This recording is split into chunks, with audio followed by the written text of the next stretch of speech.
Adventures of the Saint, starring Vincent Price.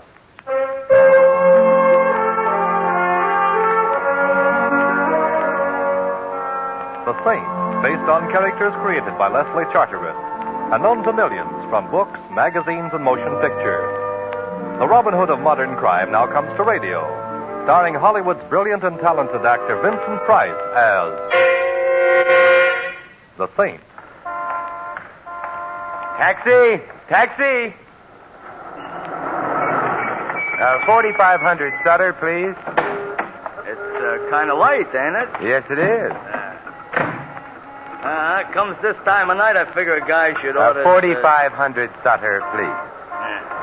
Mind you, I don't like to get personal, you Driver. know, but, yeah? Of all the cabs in San Francisco, most of them operated by drivers who mind their own business. Why did I have to get your cab? Well, I like. Who are you going to see at 4500? My name is Simon Templar. I'm 6'1" tall, and I have a birthmark on my right shoulder blade. My income for last year was... That's all right. Evading the question, huh? I give up. I'm going to visit a man named Clarence Quigley. Clarence Quigley? Clarence Quigley. You going to see this alleged Clarence Quigley Look, about... he's got a collection of paintings. I like to look at paintings. Maybe that will seem odd to you, but... Oh, come now, no temper. Now, if I was your wife, you'd have to do better than that, you know. So how much do I owe you, and go away? Well, would you think I was soaking you if I suggested $3? I would. As one man of the world to another, let's make it $3 anyway. Let's just be yokels and make it 50 cents. Here you are. Well, Hey, is that blonde giving you the eye or me? Blonde? Yeah, the one coming down the street towards us. Oh, yeah. Best foot forward. I never saw her before in my life. Ellsworth, dear. Oh, Ellsworth, dear. I beg your pardon, but that's my neck you've got your arms around, Miss... A man named Clarence Quigley, huh? Driver, stop heckling. Look, miss, whatever your name is, the way you're strangling me is a pleasant way to be strangled, but... Ellsworth, dear, you sound so cold. I'm not Ellsworth, dear. I think I can honestly say I have never been Ellsworth, dear. You're not? No. Oh, I'm sorry. I thought you were. Or maybe I just hoped you were. Don't you know Ellsworth, dear, when you see him? No, I don't, I guess. But, I saw you, and then the name came to me, so I thought... who is Ellsworth? I don't know. Well, I suppose a certain amount of confusion about who or what Ellsworth is understandable, but that isn't the worst. It isn't? No, you see, not only don't I know who Ellsworth is, but... Yes? I don't even know who I am.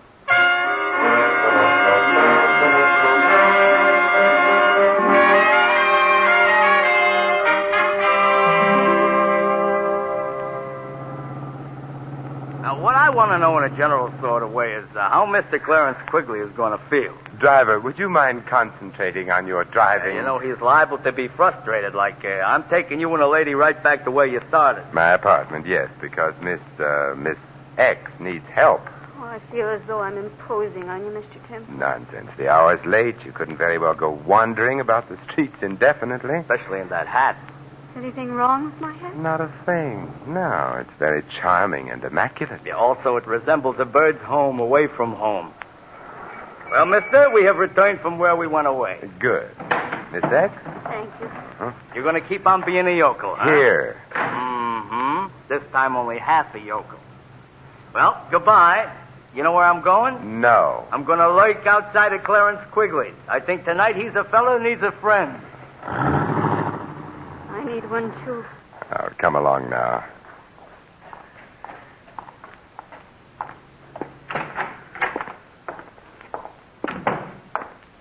There you go. Now, take your hat off and make yourself comfortable. All right. Oh, I'm so afraid. Oh, Lost. quiet now. Now, let's take a look at your back. Here. Mm-hmm. Usual odds and ends, and a compact. Initials. DM. DM, does that suggest anything? DM? No. No, it doesn't. Nothing means anything. All I remember is being outside an art gallery on Sutter. Hey, you're well-dressed. Compact's gold, no latchkey, which means you probably don't live alone, which could also mean you've been missed. You're phoning? Yes, the police, Missing Persons Bureau. Hello? Oh, get me Inspector Murray, Thanks, I'll hold on. I hope maybe they know about me. Oh. What's the matter? Oh, I just touched the back of my head. It's terribly painful. Come here. Huh. Yeah, bruised the size of what I wish my bank account was. And there's the cause of your amnesia. Hello, Inspector. Simon Templar. Inspector, your language is deplorable. Inspector, I'm looking for someone, a blonde. Inspector, no. No, well, maybe, but not tonight. At any rate, the girl I'm looking for is around 22 years old, blonde hair, blue eyes, height 5'3" or thereabouts, wearing a street suit, brown-white blouse with ruffles at the neck and... What? Oh, you're looking for her, too. Her name's Dorothy Moore. Why do you want her? Oh, I see. Then I guess you've got priority. Goodbye. They want me. Yes, so it seems. Because I've been reported missing? Partially that. What else do they want me for? Murder.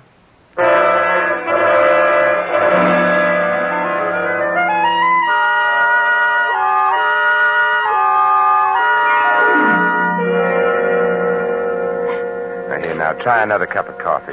Dorothy, I guess we'll call you that unless we get evidence to the contrary. Dorothy Moore would fit the initials on your compact. What am I going to do? You stay here and wait for me. Where are you going? Well, from the information I've been able to get on the phone, your guardian, a man named Matthew Schreiber, was shot and killed earlier this evening. You disappeared. That's all the information in the public domain at the moment. I'm going to look for more. At my house? Yes. Or shouldn't you turn me over to the police? Well, actually, I don't really know that you are Dorothy Moore. I'd like to know a little more about the murder itself before coming to any decision. You mean you want to help me? Yes. And I need help so, because you see what's so terrible about it all is that I don't remember anything at all, so I can't even say I didn't murder anyone.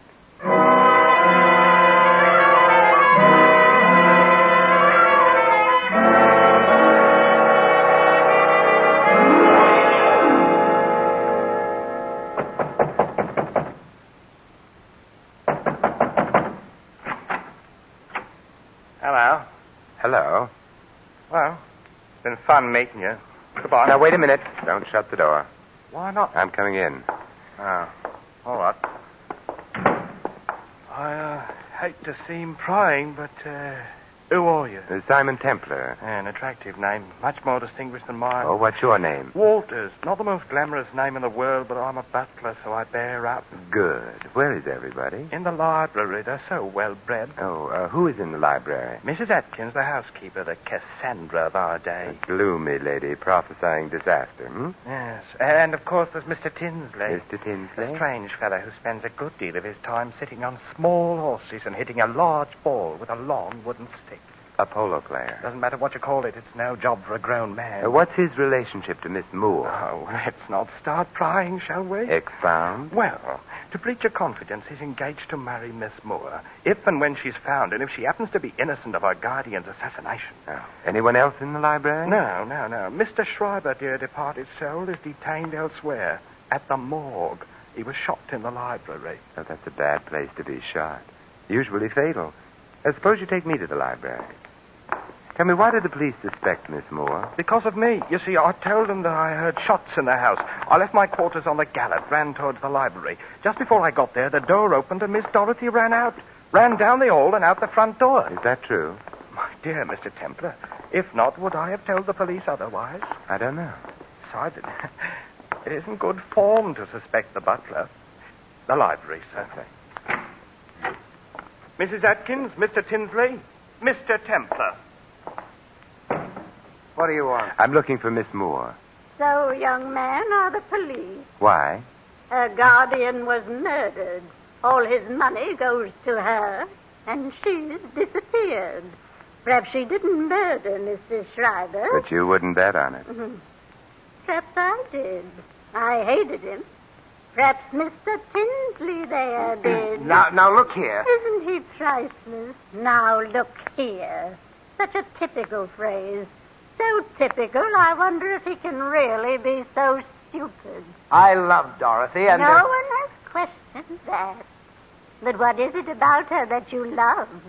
The money she was to get when Mr. Shriver died? The money you wouldn't have got if you'd married Dorothy against Mr. Shriver's wishes? Mr. Shriver didn't approve of the marriage? He hesitated about it, but we were working on him. And then became impatient. Now, look here. There You it have... goes again. I resent that. Good. It is now on record that you resent it. How about Walters? Walter? Yes, what motive would he have? What makes you think he has one? Oh, I'm the hopeful type. Walters is a man with a criminal past. Whether or not he got tired of his upright life here, I cannot say. But it wouldn't surprise you. What may surprise both of you, however, is an odd fact. Dorothy Moore is suffering from total amnesia. Amnesia? What do you mean? She remembers nothing of her past, herself, neither name nor habitation. How horrible. How convenient. Wait a minute. How do you know that? Why get around? Well, then you must know where she is. You've got to tell me. Mr. Tinsley is now being the ardent lover. I can't tell you. Why? Well, whoever shot Schreiber, there's very little doubt that Dorothy saw the killer, but Dorothy doesn't remember. The killer, therefore, would have an urgent interest in getting hold of Dorothy before she did remember, and making sure that she would never remember anything again. Well, good night, you lovely people.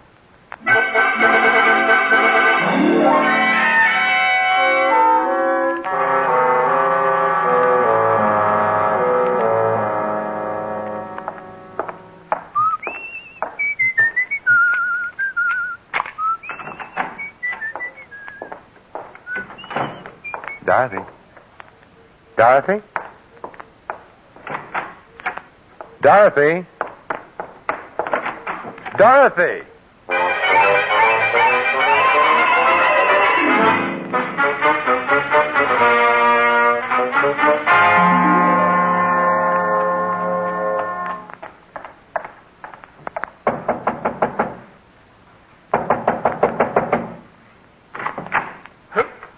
Oh, you again. It's me again. Did you like the place so much the first time? Where's Dorothy? Miss Moore? Yes, did she come back here? Back?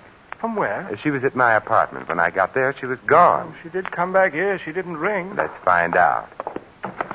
Tinsley and Mrs. Atkins still around? Mrs. Atkins has gone up to bed, I think. As for Mr. Tinsley, I imagine he's sampling the whiskey. Yeah, we'll find out. Tinsley, What? Oh, it's you. Yes, where's Dorothy? You're the one who knows. I'm the one who knew. Did she come back here? I haven't seen her. Walters, where's Mrs. Atkins' room? This way, sir. Come along, Tinsley. I'd like both of you in sight. If you insist. Mrs. Atkins will not be pleased at having her sleep interrupted. I'm not pleased either. This is her room, sir. Oh, thanks.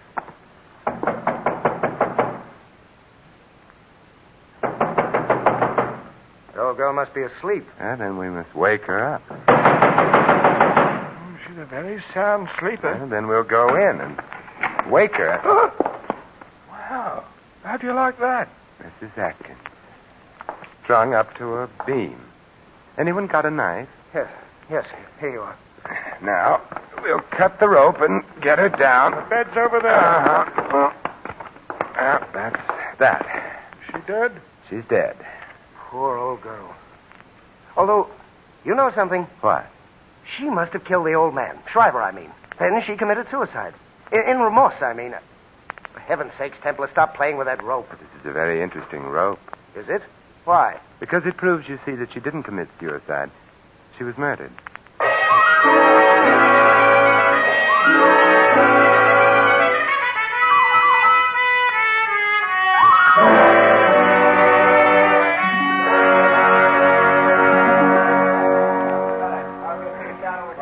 Templar? Yes, Inspector Murray. I understand you don't think that Mrs. Atkins committed suicide. I know she didn't. Well, while the boys are playing with fingerprints and stuff, would you mind explaining to a poor benighted member of the lower intellectual classes, a cop like me? Oh, Murray, now stop pulling my leg. You're one of the brainiest men I know. Then why do you always beat me to a case? Oh, I'm prettier. Uh-huh. Now, about this alleged phony suicide. Well, take a look at the rope with which Mrs. Atkins is supposed to have hanged herself. Well, let's see. The rope was thrown over the beam there. Uh-huh. I'm afraid you're right, Templar. Yeah, it wasn't hard to spot. Her weight would have pulled the rope sharply down over the beam. The fibers of the rope, therefore, should have slanted upward. Instead of which they slant down, indicating that somebody put the rope around Mrs. Atkins' neck and then hauled her up. We were supposed to think that Mrs. Atkins committed suicide as a confession of guilt. Which leaves us where? In the Schreiber home. I'm more interested in where the girl is. Dorothy Moore? Uh-huh. Why? Because I have... Hey, Mary. Look, coming through the door. Oh, I'm not sure. Simon, Oh, hello, Dorothy. I don't know exactly how I got here. I don't recognize the place at all. Yet I should, shouldn't I? Yes, you should, Miss Moore. Because this is where you live. But I'm afraid you're not going to stay very long. What do you mean? I'm placing you under arrest on suspicion of murder.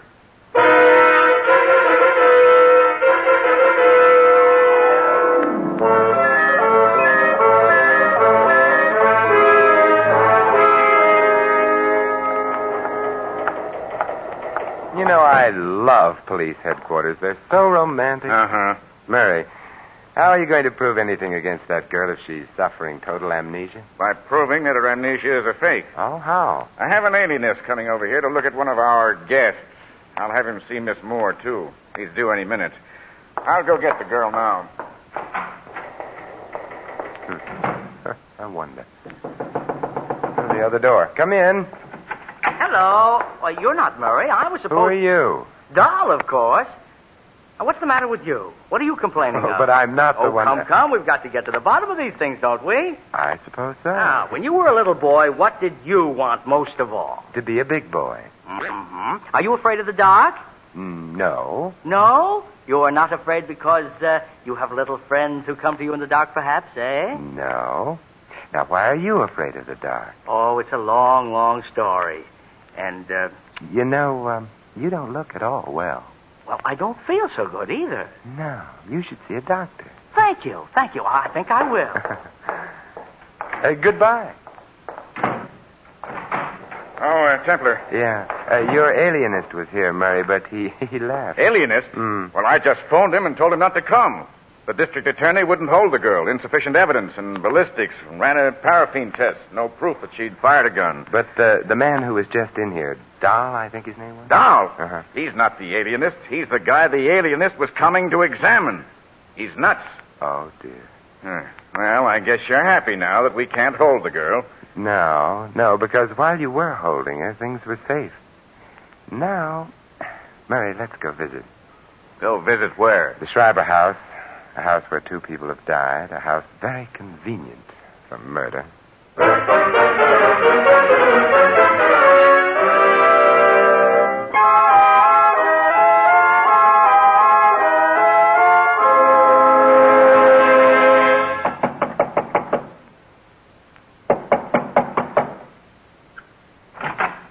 Yes? It's no Oz, Walters. We're coming in. Yes, sir. Dorothy's home? Yes, sir. She got here when? 10 minutes ago, perhaps. Well, we'll go to the library. Yes, sir. She got here 10 minutes ago, and then? She sat in this room for a few minutes, made a phone call, and went up to bed. She tried to phone you, Mr. Templar. I'll wake her up and get her down here. Hold on. Tinsley around? In the guest room, playing solitaire, I think. Get him down here, too. That I will, And sir. Walters, Yes? you come back, too. Sure. Having fun, Templar? I don't care very much for this stage of any case, but I'm What are you doing with that telephone? hiding it under the couch here. Are you being subtle again? Again? Oh, you flatter me. Simon. Hello, Dorothy. Sorry to have had you waked, Oh, but I wasn't asleep. I was trying to remember.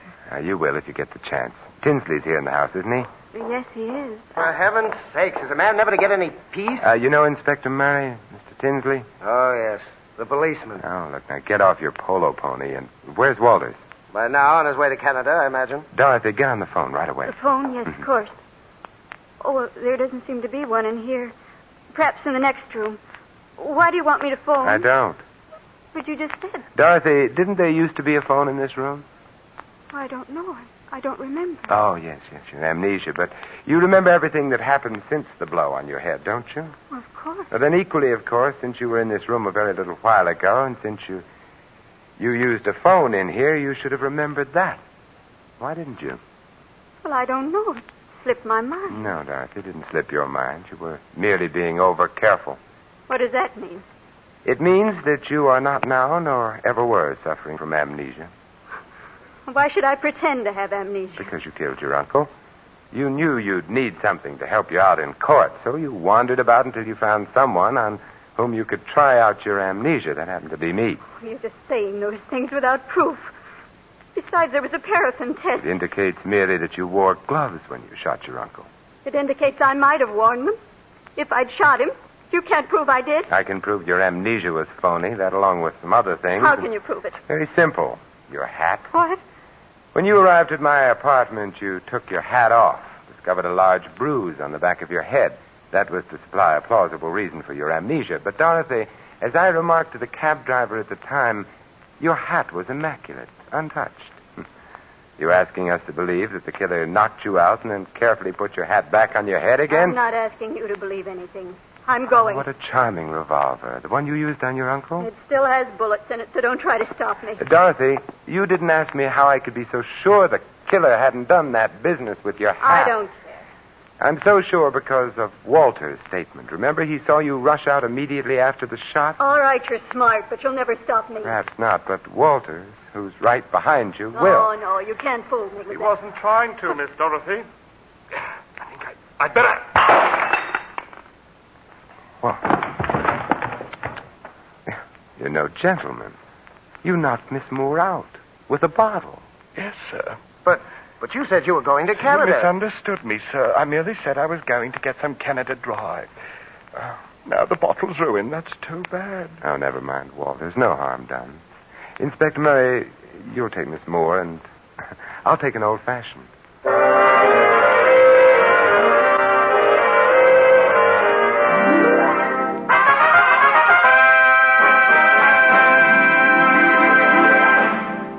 You have been listening to another adventure of the Saint, the Robin Hood of modern crime. And now here is our star, Vincent Price. Ladies and gentlemen, next week most of you will be enjoying a wonderful Thanksgiving dinner. And while you're eating your Thanksgiving turkey and counting your blessings of the past year, think. Think for a moment of the millions of people who don't get enough to eat. Think, and then send your subscription right away for a food package to be delivered to some needy family in Europe. Send your contribution to CARE, C-A-R-E, New York. This is Vincent Price inviting you to join us again next week at this same time for another exciting adventure of the Saint. Good night.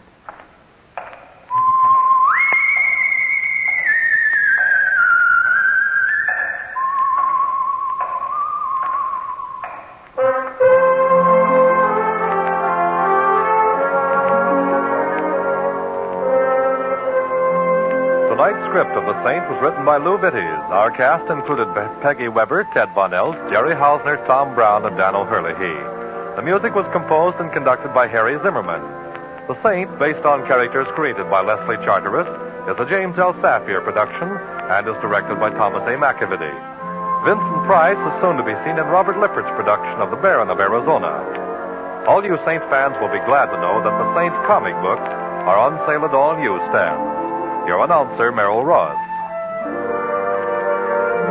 This is the Mutual Broadcasting System.